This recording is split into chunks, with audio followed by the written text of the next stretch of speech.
This is a WGNS Action Line. Talking with Rutherford County newsmakers for 78 years. Talking with Rutherford County newsmakers for 78 years.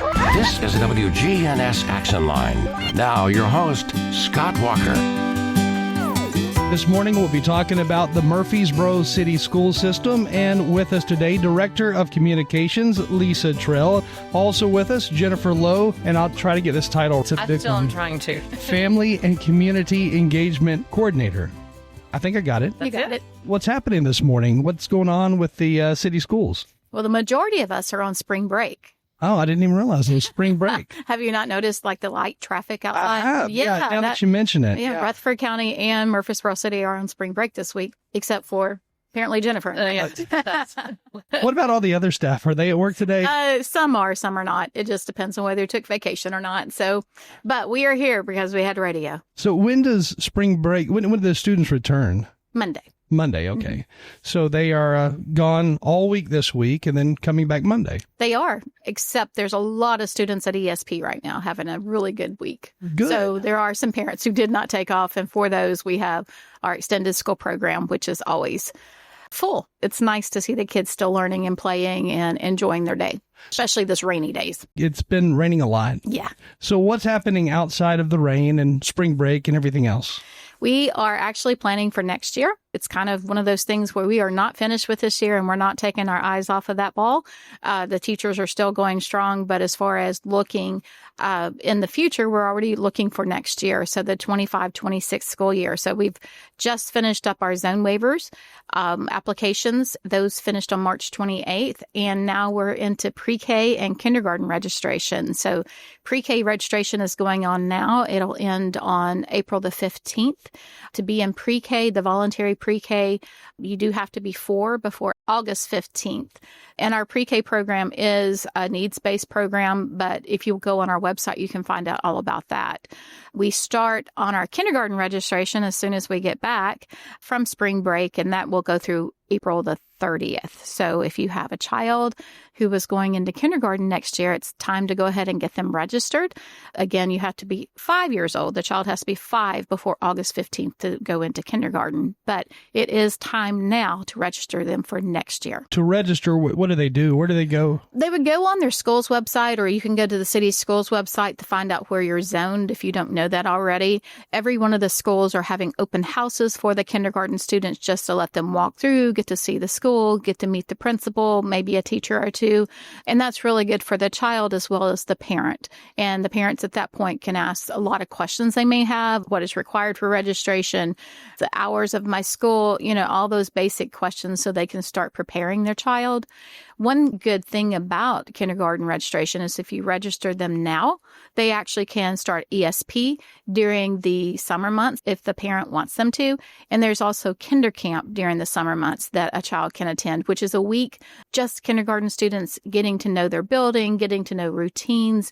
I would highly, highly recommend, if your child is not attending ESP already, to do kinder camp. It's just so much easier for the child as they begin that first day of school. I think we talked about it before. It's usually the parents that are more scared and more worried than the kids are actually. It really is. It really is. It's hard to let go of your babies because they look like babies when they start. They're so little. All throughout elementary, it seems like they look really young, but you can see a huge difference, of course, when they come up through fifth grade. Fifth grade, there's massive changes. Oh, there's massive changes. But that kindergarten, first graders, they just have that little young look to them. By the time they get to second grade, they actually look older. And Jennifer's been in the school setting, so she actually knows a whole lot more about what they're doing in those school settings. But I went to STEAM in the City last week, I guess, right before spring break. And this little first grader read this intense book to me. And I was just looking at her thinking, I cannot believe they're reading this much in first grade. I just can't. And I work with them all the time, but I don't get to get into the classroom or see the students. And it's amazing what they learn from that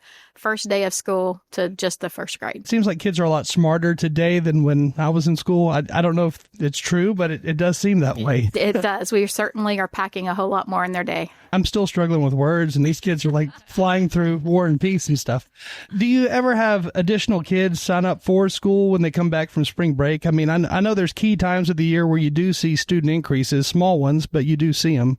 There are key times right after Christmas. We get a lot when MTSU fluctuates their schedule. We either see more coming in or lose a few.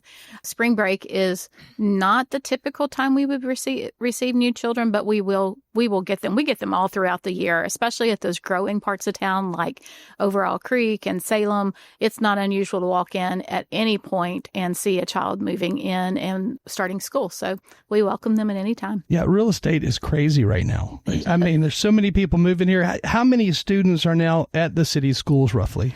9,281, is that right? I think that is that number exactly. 9,281. That's a lot. Yes. What else is happening and what else do parents need to be thinking about right now? I'm going to turn it to Jennifer so she can talk about our parent universities and what she's planning for next year. And then also want to talk about our backpack program for our students as well. So Jennifer, let's talk parent university and what that actually means to a parent listening. So parent university is so much fun. This is one of the highlights of my job, but we have created classes for our parents, not the students. And these classes, it's like a menu. They can pick whatever it is they'd like to help support their child in, to help them grow at home. So, for example, 2024, 2025, we probably had about 16 different classes. And some of them were in person. Some of them were on Zoom or online. But we held workshops. We did a Smart Start. We partnered with Redstone Financial Credit University. And we met with parents who wanted to just kind of learn more about different types of savings. And they brought the children in and the families came, and it was really awesome. We went to Limeball Library and brought our reading coordinator, Kathy Daugherty, and she led a workshop for parents for like K through 2 parents. And they were able to leave with supplies to go home and work with their kids at home. And so everybody doesn't have flexibility in their schedule to maybe drop what they're doing, leave work and go and join some of these workshops. So we've also brought them online via Zoom. And we've held several different kinds. We talk about like some mental health, and some of it's just how do we support our kids in math and reading. And so we're looking ahead at this next year, and we're rolling out new ideas, and we're just going to continue to grow it. Have you seen a big change in mental health? Because it seems like at the start of COVID, that's when we started to see kids with more anxiety, kids with even depression. Yes. So that's actually been a very interesting topic to our parents. We did an anxiety Zoom with one of our STARS therapists. That's just like Murfreesboro City Schools. We have a partnership with STARS, and it's got different therapists and counselors. And she spoke on anxiety, and she also talked with how to help children deal with big emotions. She did a couple of those. And then Dr. Duke did an amazing parent conversation. He held 3 different ones in our schools, and he also did one online, a Zoom, and it was on the top-selling book, The Anxious Generation by Jonathan Haidt. I hope I said his name correctly. Mm-hmm. And he just got with parents down on a level to just talk about the effects of screen time and just how can we support our children. So, yes, it definitely is something. The next upcoming parent university, is it going to be in person or is it going to be on Zoom? Okay, so we've almost wrapped up this school year. We do have a big one coming up right after spring break. It is a packed house. We are full. We have partnered with the Discovery Center, and we are doing a family math night. So we have our math coordinator and some people from our math team, and they're coming in and they're doing stations with the parents. And each station is a different game, and they're going to learn how to not just play with your child, but play and teach your child. And so they're going to get these manipulatives, they're going to get the knowledge, and they're also going to get playtime when they're done experiencing all that with us, and they're going to be able to go home and play these games with their kids. And yeah, the concept of parent university is the parents are their first teachers. Mm-hmm. We know that. We can only do so much, and parents really are those first teachers, and they will be their lifelong teachers. But what we hear from parents is, well, I don't understand this new math. Well, it's really not new math. It's just us saying it a different way than what maybe you were brought up saying it, or same thing for me, obviously. So it's really taking it and saying, hey, here's how we are teaching. So when you hear your child come home talking about sight words or other types of language that teachers are using, you actually know what they're talking about. Mm-hmm. And you go, oh, okay, that's easy. Let me just help you with that. Let me help you support this conversation from school to homework. So that's what the parent universities are about. And I think through trial and error, we figured out a few things this year, and we're going to make it even richer next year for parents. And we just sent a parent survey out 2 weeks ago just saying, what do you want to see? So that we're actually giving them the education that they're requesting. We have found out that, those younger kids, those kindergarten, first grade parents, they really, really want to know just the basics of what's happening during the school day, and they really engage with that. Again, we want to make sure that our parents and our communities involved in our schools because we are a community school district. What kind of feedback do you get from parents as far as them coming to you saying, it is really hard for me to help my child with math homework, or it is really hard helping with English homework? What kind of feedback are you getting? And what's the hardest subject really for parents more so than the students in helping their kids? I think that the most feedback we receive is just those aha moments of this isn't that difficult. You just didn't expect a second grader to be having this work because, like you said, we go a little bit more rapid pace than when you and I were in school. It's really aha moments, I would think. Jennifer, would you agree? I do agree. And I think that, yes, I completely agree that they're like, this isn't as hard as I thought it was. And just some of the words like, for example, I'm just going to throw this out there, decoding. Like, I didn't understand what that word meant when my kids were younger and I would hear it.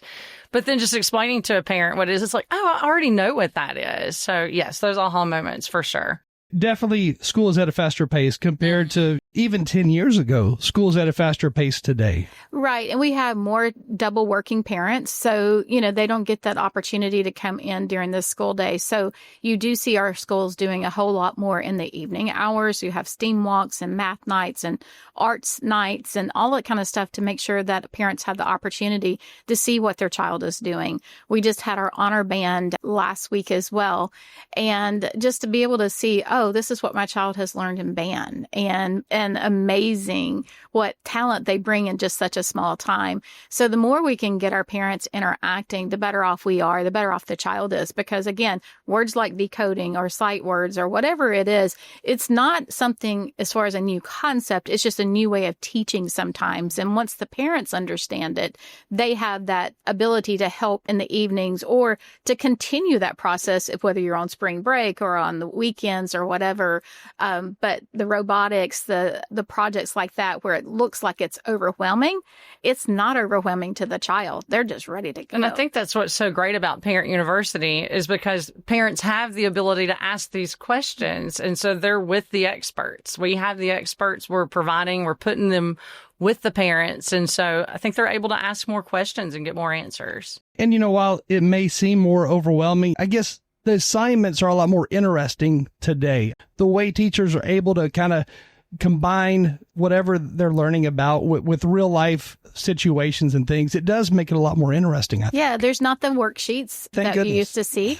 The textbooks even look a little different, but yeah, I mean, and there are some worksheets, don't get me wrong, but just the things that the teachers are teaching, it's pretty impressive. And you can see a lot of that during parent-teacher meetings because you get to concentrate on what's going on with your child. But when you see it as a whole, whether it's at a STEAM event or whether it's at a parent university, I think it makes you have those moments of, okay, we've got this. This is great. It seems a lot more hands-on today. Well, I think there's like a lot more use of manipulatives, like 10 blocks and 10 frames. There's things that throwing these words out there. But yes, education. I think, yes, I was in EA before I took this role. So I worked with the kids, and I do think there's a lot more hands-on learning than just showing it and putting it on paper. And I think that makes it easier. At least it makes it easier to understand when you're able to see and not only see, but touch whatever it is you're working on. Mm-hmm. It's much more applicable to them for sure. I do believe that makes it more interesting. Like one of the things that came out of COVID was talked about during COVID were the field trips that kids take, and then the Google goggles that y'all... Google goggles. Yeah. Which is not a real word. but it's those types of things that I think really help the learning atmosphere in a major way. Yes. And I'll tell you, when you go in and see the virtual reality where they can go to those field trips virtually, now they're still going to field trips, but when you can actually look at Greece, and you see those photos come to life and you can manipulate it, it is amazing. And the same thing when you look at a lot of our schools have the water tables. And so when you walk in and they're talking about what subject level is that? I'm sorry. I think it's like 4th, 5th, 6th grade. Yeah, that's right. Yeah. And so they're able to actually manipulate the sand and understand how a water table works and why we have to worry about our ecosystem and everything. And those really are the coolest. Those water tables are so neat. I don't know what you're talking. What are the water tables? So it's okay. It's just a long table, and it's got like almost like kinetic sand and rocks and water. But they can literally like learn a topic in class, if it's erosion or whatever the subject is, and they can go and see it. They can see how it works on this water table. And it is really visual and neat. It is watershed moment. Yeah, and so they go in and you see it and you go, oh. And I want to go like some of these things that we've done that are really working, and you see them in most every school now, started out through the City Schools Foundation, just funding these grants to say, is this something that will actually teach? Is this something that will actually be used? And I have to give kudos to the foundation for being kind of that test site to say, I love this idea. Now let's see if it works. And then if it is working, then the schools can start bringing it in and saying, yes, it's worth the investment of taxpayer dollars to do that. But those tables are, again, when you get up in those upper grades and you go, this isn't a sandbox. This is a real working machine. Because I'm a visual learner as well. Yeah. So it's really nice when you can not just read about something, but see it. I agree totally. So with the City Schools Foundation, are they buying things like those water tables, the massive sandboxes that aren't really sandboxes, they're a learning tool? Our teachers and principals are cringing at me describing it as a sandbox. But yeah, but visually that makes sense, right? It does. So our foundation allows our teachers to ask for grants for outside of the box thinking. And so a lot of times you see those STEM interactions that are asked for in the grants. There's not a limit as to what they can ask for. It could be $200. It could go up to $20,000. So you see a lot of the STEM type products being asked for, or arts. So yes, they have that ability to buy the first one or the second one. And when I first came with the city schools, a lot of the things that we were seeing on a regular basis was the interactive boards that teachers wanted. Well, that's just standard now. Mm-hmm. So what used to be, okay, let's try it and let's see, and the foundation was able to fund that 2 or 3 per school. Now it's just part of the school day. You know, you don't see the blackboards like you used to. You see these real interactive screens that teachers are able to use. Same thing with what we laugh about, the Google goggles. So they bought the first couple, and then it's like this virtual reality became, oh, this is really a teaching moment. So yes, they're able to really get outside of the box because, again, it's those trial and errors. There's been things we funded that ended up sitting on a shelf and go, well, that didn't work like we thought it was going to. But thankfully, not a lot of that. Basically, it's a lot better if you buy it for one classroom versus the entire school system. Right. And just see, a lot of our grants now go kind of grade level grants. So it'll be like all the 5th grade teachers get together in a school and say, this would really, really enhance this particular subject.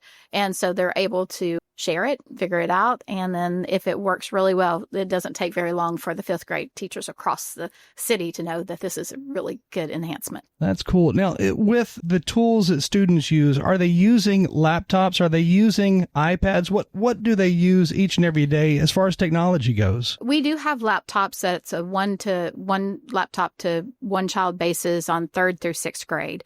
You don't want to walk into a classroom anytime and see every child on a laptop. That's just not the way we want to teach. We want to make sure that we're interactive. Sometimes you have to have it because of those testing. And actually, maybe 2nd grade through 6th grade because we test all those levels.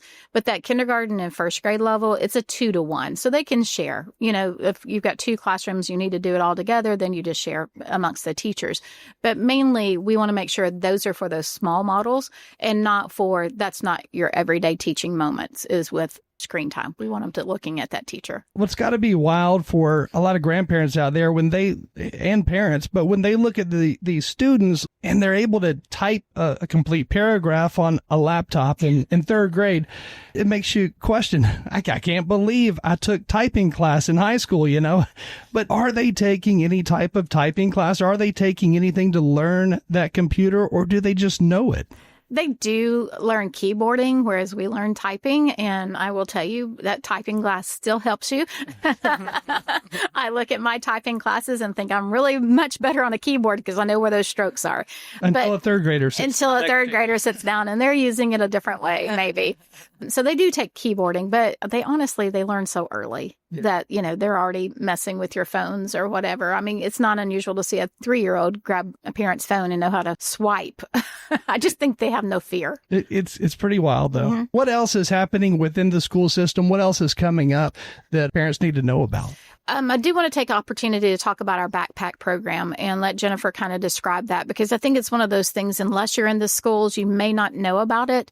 We have a program, we call it backpack program. Other people may call it something different. I think Rutherford County calls it the Atlas Fuel Program, where we do know that there are some children who are struggling on the weekends to have adequate food, and moms and dads who are working really hard, or grandparents working really hard. But all of a sudden, when you have that second and third mouth to feed, and the kids are home, your refrigerators are out. That's right. So, there's no point in going to the grocery anymore. Yeah, and some of our families just don't have that excess money, and they're doing all they can. So the backpack program allows the children to go home with some extra food for the weekend, so that they come to school on Monday morning ready to learn and not just hungry. And we saw that many, many years ago when we started serving lunch and breakfast in the classroom, is that some of our students are depending on those school meals for their nourishment. So backpack program kind of extends that. So let's talk backpack. And prices are higher than ever right now. They are. Yes. I can understand why some families are having a struggle there. Mm-hmm. Yeah.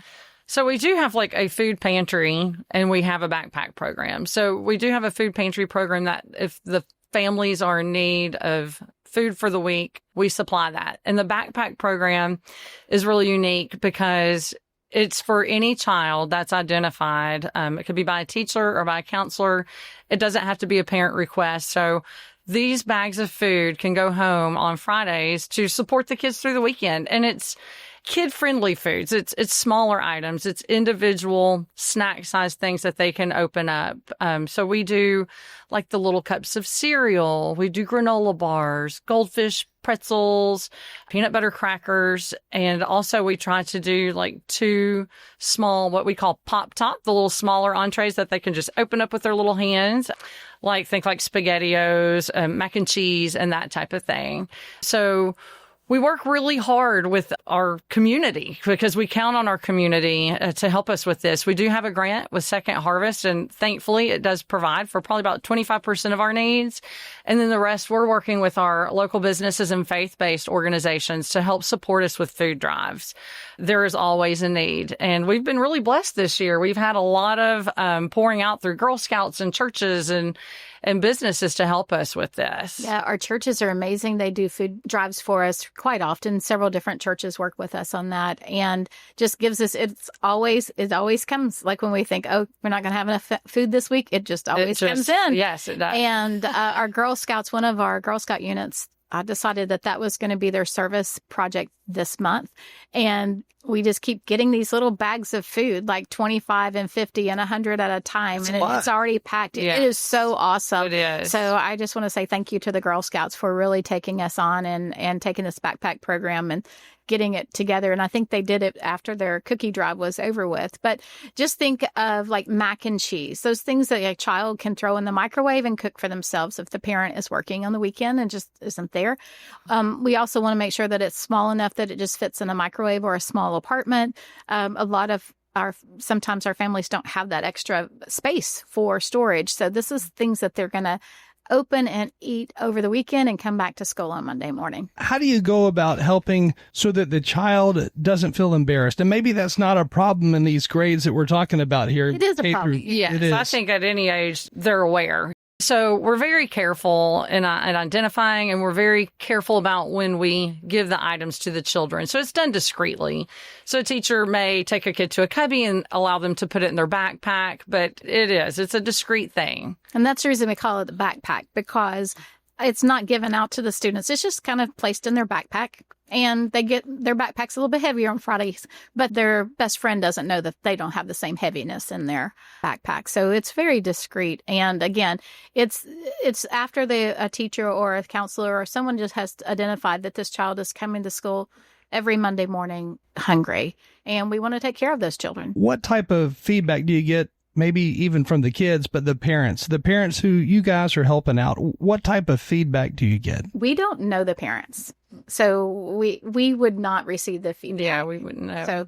So if they maybe write a letter to the school just saying thank you, it just goes to that school where the child is. Okay. Right. It's very discreet. So we wouldn't know the child. We would not know the parent. Our faith-based organizations that come in, we have 2 each week. We have New Vision. Who comes to our central office, and they pack with us every Wednesday. It's an awesome team. So thankful for their support. They even did a huge food drive for us this year, so it was wonderful.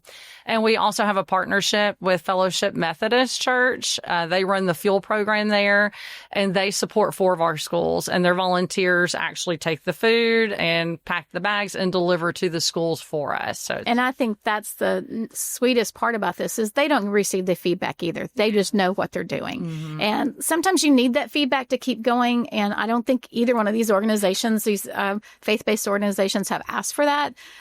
They just know it's the right thing to do. And again, the teachers probably hear it, the counselors probably hear it, but from our level, we just know that the kids are going home with it and they're happy.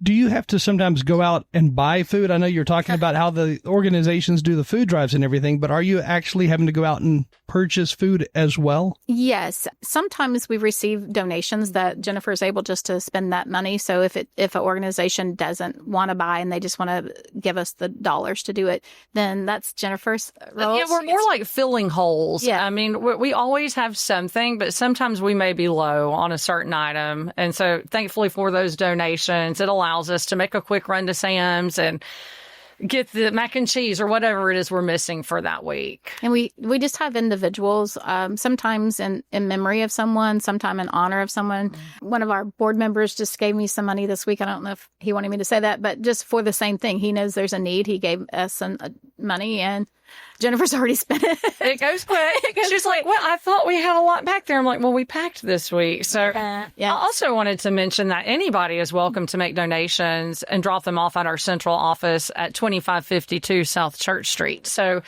we are always, we have people that will just drop off extra items. Maybe they had left over from something. So we're always happy to receive things. One of our teachers, our Hubgood teacher, she and I think it was just her friend group did a mac and cheese drive for us and came in with this cases massive of it. And I'm like, that was so kind. And again, she saw the need and she did some. We appreciate that. We appreciate everyone. And the timing was perfect on some of that. We had a bad weather day, or I can't remember what it was, but we had to pack a day different than we get our delivery. And so we thankfully had done this mac and cheese drive and we were able to send home food. It was just awesome. Are you finding that more parents are like in households? Are both parents usually working in this day and time, or are more stay-at-home moms or stay-at-home dads out there than there used to be? I think that there's more both parent working homes, but that's just my thought. I've actually not ever done a study on that, but it seems like we have a lot of dual working families. And then again, it depends on if they have the younger ones that are not in the school because daycare is expensive. So sometimes you need to stay home because it's cheaper than putting 2 children in daycare. Yeah. I mean, like I said, everything is so expensive today, and real estate especially. Yeah, definitely. And then as far as the age of parents today, is there a difference today versus 10 or 15 years ago? I mean, are parents a little bit older, a little bit younger, or is there an average age that you do see? I have no idea. These are great questions. I know. I not have any idea. I don't know either. We need to do a study on that. We'll see how old they are. They're going to seem younger, I'm pretty sure. The older I get, the younger everybody seems. So I'm like, yeah. Too. Like, oh, my goodness, I don't know. So we're going to take a short break, and then we'll be right back to wrap it up, talking about the Murfreesboro City Schools. And again, with us today, Director of Communications, Lisa Trell, and also Jennifer Lowe, Family and Community Engagement Coordinator, again for Murfreesboro City Schools. We'll be right back.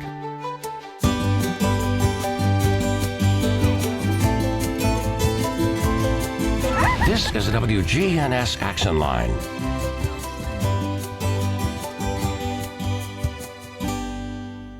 This is Peter Demas. Come eat with us at Demas's restaurant. A lot of times when you get steamed vegetables such as broccoli or cauliflower, it's either soggy. One of the things that we wanted to do was make certain that it was still soft, but still had a little bit of a crunch to it. And so we worked on the procedure of how to cook that. And then all of our vegetables are seasoned with our seasoned salt. We keep that seasoned salt at home, and I can tell you almost all the vegetables I cook at home have the seasoned salt on it. Come eat with us at Demas's restaurant on Northwest Broad Street. This is Amanda from Animal City. Come do business with my family. You'll find us at 919 Northwest Broad Street right here in Murfreesboro. As your local pet store, we're here to build relationships. That's just one of the reasons that we've been a staple of the Murfreesboro community for more than 34 years. Come see why Animal City is the trusted choice for pet owners all across town. Visit us today at 919 Northwest Broad Street in Murfreesboro. You can also find us on Instagram at Animal City TN. Talking with Rutherford County newsmakers for 78 years. This is WGNS Action Line. Now, your host, Scott Walker. You're listening to WGNS, and we've been talking about the Murfreesboro City School System. And as we close this morning, Lisa, the pre-K and the kindergarten registration, how do you go about doing all that, and what parents need to kind of remember the information? I think the best thing to do is go to the websites, whether it's your school website that you're zoned to or just the cityschools.net, which would have everything in there. It'll talk about voluntary pre-K and what application, the application is already there and what you need to bring. Kindergarten registration is on every school's website as well. There's a big button that says kindergarten. It'll talk about the open house dates and what you need to do to register your child for kindergarten. But again, pre-K is voluntary pre-K, and your child has to be 4 before August 15th. For kindergarten, your child needs to be 5 before August 15th. And that's pretty set in stone. It's not, if they're August 16th, it's a 15th deadline. So just go ahead and be aware, if you have those younger children, of what you need to be doing for registration. And again, that's on the school websites. It's also on the city district website, so cityschools.net. Do teachers tell you, hey, I can see a difference in the kids who do pre-K? Yes.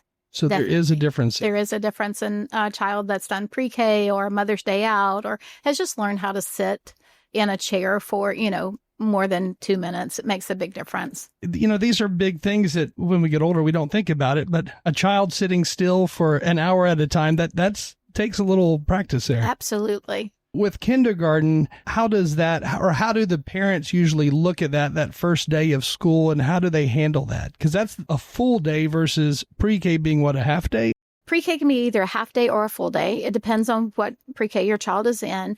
Kindergarten starts out with those half days. So we do work them into that full day experience. And the teachers are so great with the parents of trying to help them navigate kindergarten, but now is the time to start that so that you can prepare your child all summer for that kindergarten experience. Also, something else, I was looking at the notes here that you talked about. What was the other thing that we were going to talk about? Because I don't think I wrote it down. Okay, excellence in education. Excellence in education is this coming, not the week we come back from school. So April 11th is our big fundraiser for the City Schools Foundation. This year, we are honoring Dr. Andy Brown. I'm so thrilled. Andy has done so much for our community as a pediatrician. He also served on our school board. He is just an advocate for public education and has done so much for our children and our schools. And so we want to take this opportunity to honor him.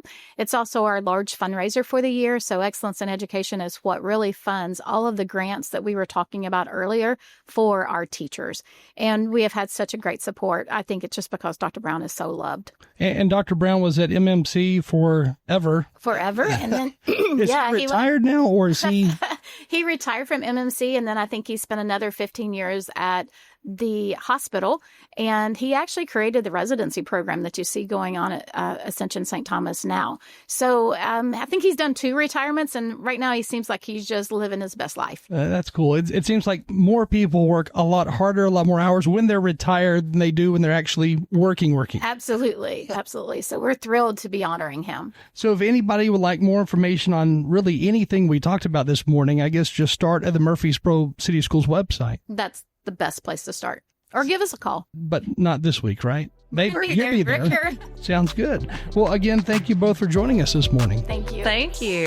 And again, with us today, we had Lisa Trell and also Jennifer Lowe talking about the Murfreesboro City Schools. Stay with us. We do have local news coming your way next. Friends? Yes. The financial partners whom you've built a relationship with at Old National Bank are still at the Dr. Martin Luther King Jr. Boulevard location, right here in the borough.